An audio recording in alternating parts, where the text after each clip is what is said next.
day is the same day in Florida. It was raining.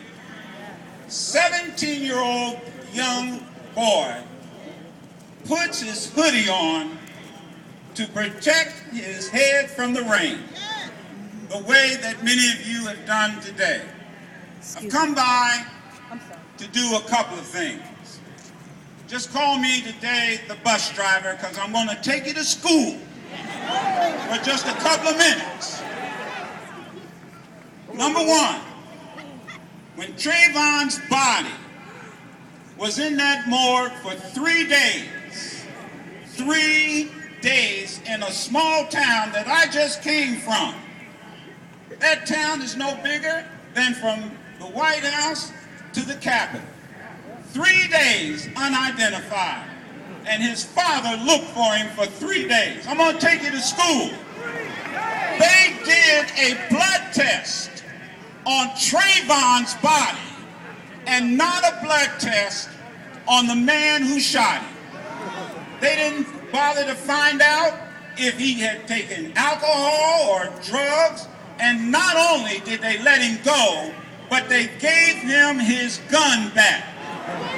We are talking about evidence over the last 20 plus days that has grown cold.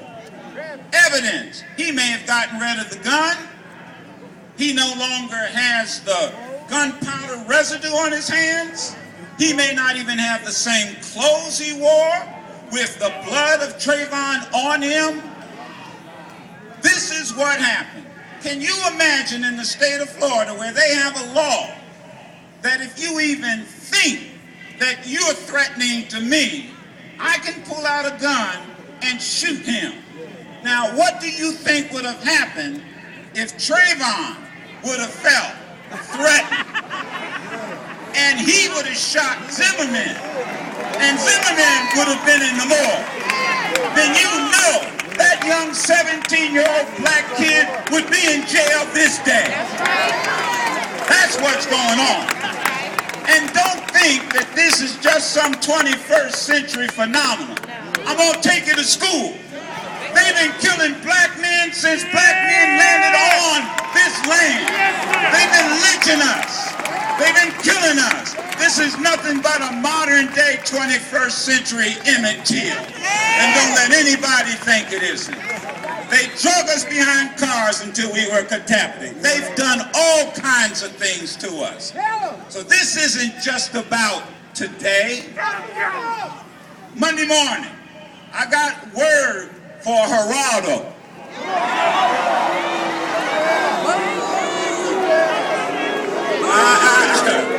I gotta tell y'all something.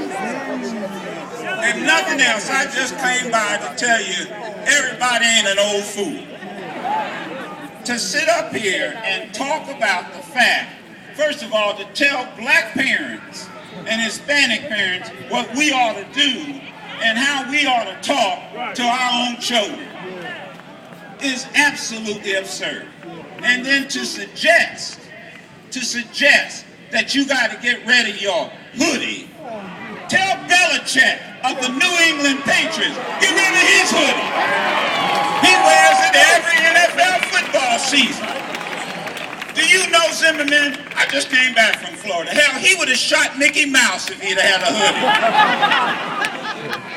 hoodie. He's suspicious looking. He's black. Got big ears. But finally, I want to say to Newt Gingrich, I want to say to Santorum, don't you ever go anywhere and tell this country that we don't have a culture of marriage in our community. Don't ever go anywhere and say that we don't have role models in our community. You should be here now. Role models, mothers, fathers with their children who love each other. Why are we protesting? Because we love Trayvon. Because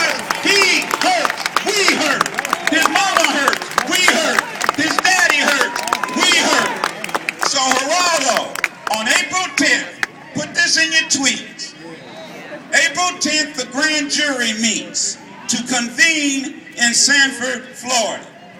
Now, we don't know who's going to be on that jury. We don't know where they're going to come from. And we don't know what decision they're going to come up with. But I am calling on this day that April 10th be National Hoodie Day. April 10th is National Hoodie Day. April 10th, National Hoodie Day. Hell, I want the president to wear a hoodie.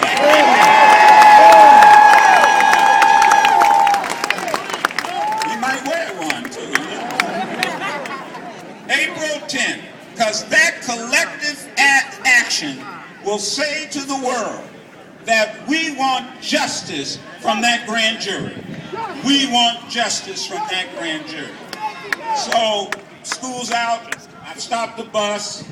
Y'all can get off. I just want to say to the young ladies who've done this, I swear I had never known the power of tweeting. I don't know a damn thing about none of that stuff.